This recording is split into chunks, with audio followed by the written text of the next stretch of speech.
G'day, everybody! Hey, welcome back. If you were away in Chicago over the weekend for whatever reason, for those who weren't away in Chicago, welcome back to my channel. Hope you had a good weekend too, because you deserved it. Hope you had a lot of good time off and relaxed a bit, because my feet are tired. So yeah, there's going to be a lot of topics to talk about, but for right now, there was a topic I wanted to talk about before the plane left, but unfortunately, I didn't have enough time to record it, so I'm going to record it now. Don't worry, we'll have a lot of stuff to talk about when it comes to Midwest Fur Fest and the convention and things like that. Sort of reviews over stories, anecdotes of my experiences and blah blah blah, and overall convention the things. But for the first one, I want to talk about something different. Who here is a fan of Nostalgia Critic? Yay! Okay, yeah, I watch him from time to time. So for those of you who are not in the know, Nostalgia Critic is this guy who kind of has a nice motif. He's got a tie, I like people with ties. He wears his a little more slack than mine. And his is a bit darker red, but I like dark red as a color. It's a nice color. Wouldn't narc it. But he does, he runs something currently called Channel Awesome. It used to be nostalgiacritic.com or something like that, or thatguywiththeglasses.com. So he would do like comedy skits of random stuff, but his most known thing is Nostalgia Critic. He does like bum reviews and the bar one. I can't remember the name of it at the top of my head. Preparedness. It's 6 o'clock in the morning. I'm doing this before I run into my first day of work back from MFF, and I'm going to hate it so bad. So, anyways, that non-sequester out of the way. So he did an episode recently. You may have seen it. You may have not. If you don't know who Nostalgia Critic is, you probably haven't seen it. I will link it in the video, and I'll actually probably link to the YouTube copy if there is one in the window. But he does an interview. The episode is called "Was Tiny Toons Written by Kids?" And basically, the premise of the episode is there was this one episode in Tiny Toon Adventures where Buster Bunny goes on a Hawaiian vacation. And basically, the episode itself wasn't written, the premise of the episode and most of the content was written by a group of 3 13-year-old ladies. And these 13-year-old ladies, wrote us kind of a storyboard, drew it out, wrote up the skit, put it in an envelope, mailed it out to Warner Brothers. And, time passed. Warner Brothers picked it up, and they, called up, contacted the 3 ladies, brought them in, and they went through the whole storyboard process. And they kind of made a whole media exposition of it, media outlets kind of interviewed them and said, this is kind of cool how they're bringing in these teenagers, to write out this episode. And this interview that the Nostalgia Critic does with this individual, who I'll tell you who it is in a moment, goes over that whole motif. Now, interestingly, I might have been deaf, I might have been not hearing properly or something, but when they introduced the person that Nostalgia Critic's interviewing, they don't really go over her name that quickly. I didn't catch a name, but so I was completely in the dark. I was like, oh cool, this is a cool episode. I like hearing about this stuff. So I was engaged, I was interested. And then about 2/3 in the video, something happened, and he started showing, he goes, oh, she's an author right now, and he starts showing her works, her books, the books that she wrote. And I'm like, and they showed the first one real quick. It was like a bunny on a white cover, and I'm like, hold on a second. Time, hold on. And so I'm like, that looked extremely familiar, and I think I caught a glance of that name, so I'm going to hit the back button really quick. Go back. Pause is wait for it, pause. Oh my gosh! It is! It's Renee! It's Renee Carter Hall! I'm about to get on a freaking plane to go to MFF, and all of a sudden I'm seeing Renee Carter Hall on the Nostalgia Critic.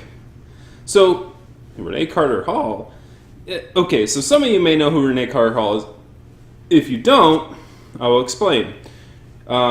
There is multiple sides to this fandom, and even though it's a small world, not everyone knows every side of that world. So, let me introduce you.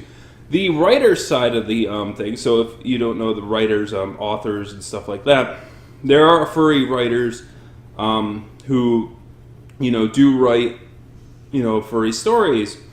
And Renee Carter Hall is known as a pretty prolific furry author. I do believe she ran the Furry Writers Guild, for a few years. So she is known as a pretty prolific and pretty, quite talented furry writer. Along with Mary E. Lloyd. Who else does we got? We got Philip Kidd, I think. Philip Kidd, I think his name is. There's a lot of good talent out there. But Ocean Tigrox, Slip Wolf, and the list goes on and on. So if you go to the Furry Writers Guild, which I could provide a link in the description below, you'll have a list of authors. You may even see a certain person in a red kangaroo suit there, because hey, I wrote stuff too, and I did get published in furry publishing. So hey, so if you want to get, I read one of her works. To be bluntly honest and to be tragically honest, I'm not a prolific reader. I read pretty freaking slow, but I have good retention. So I read something, I will remember what it was.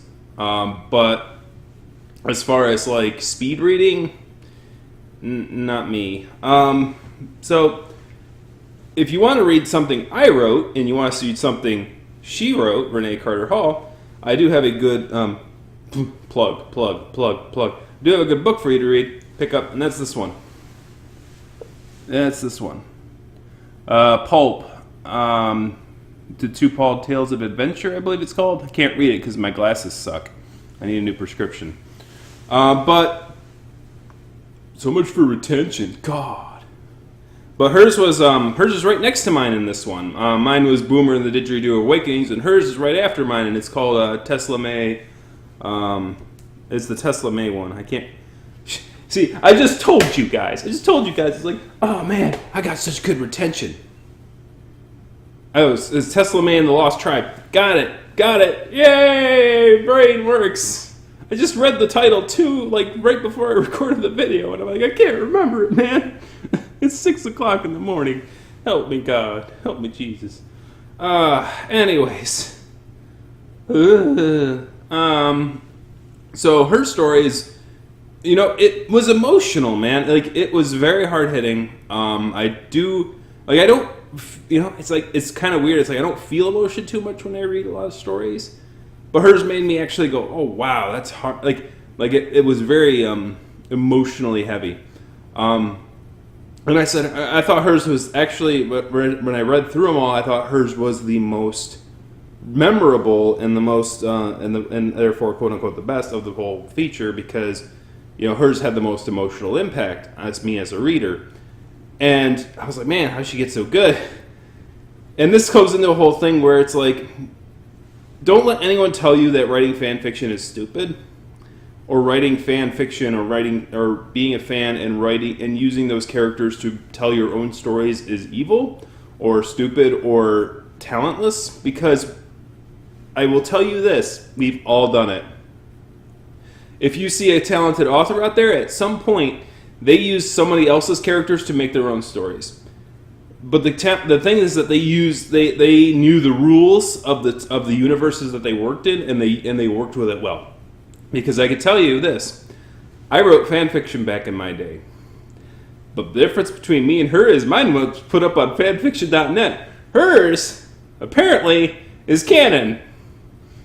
Which is cool, which is awesome, because it's I wanted to talk about that kind of theme at some point, was where we talk about, as writers, it's like people go, how do you get ideas for writing? How do you get ideas for writing? It's like, well, if you don't have ideas about world building, or if you don't have ideas about characters, if you don't have the creativity at the time to create your own world and your own characters and do your own world building, the best thing you can do is find a world that exists, find characters that exist, and just have fun with it. Obviously, you can't sell it, but have fun with those characters. Put those characters in scenarios that are believable to the character. And if you write a good story that way, then that creativity of creating a story becomes the foundation of yourself. And that foundation is extremely important when you're moving on into your own creative works. Because soon, you can go like, well, what do I like about the characters in this particular thing? Like, what if I write Sonic the Hedgehog fanfiction? Yeah, okay. This guy? Alright, so what did I like about Tails? What do you like about Sonic? What do you like about Knuckles? What do you like about those character dynamics? Can you recreate those character dynamics in a different form, in a different setting? What do you like about Tiny Toon Adventures? What do you like about Buster? What do you like about Babs? What do you like about that whole motif? Is there a way you could recreate those character interactions, without being too blatant about it? You understand? So, can you kind of recreate the things that you liked about a certain source material while creating your own spin on it, using your own worlds and your own characters? And that, to me, is a very important thing. It's how people learn. People learn by, sort of cutting and working their way around stuff that they don't have to put in the time and effort to do everything. Just learning this piece at a time, like learning character building, learning character, writing believable characters, writing believable situations with characters that are well known. It is in itself its own skill. And then you can use, those characters and you understanding those characters and what their limits and their personalities are to create your own characters with their own limits and personalities.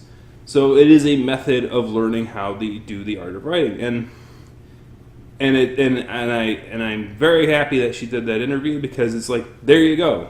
There's a very talented furry author who showed that, yes, when she was a kid, she wrote fan fiction.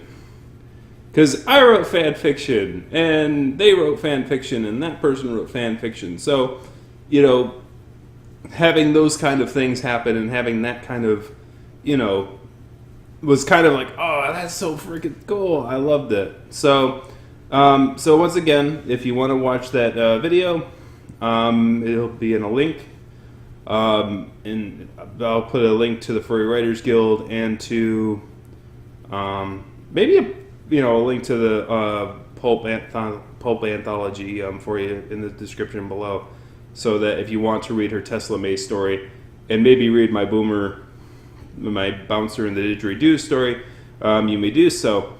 But I'll also put a link to Renee's other works, I guess, in the description below as well, so that if you do end up liking her works, you can go read those as well. But this has been another review. Thank you very much for watching. Kick the like, kick the subscribes, kick the comment button after you write something, preferably. I'll see you on the next one. So have a good day.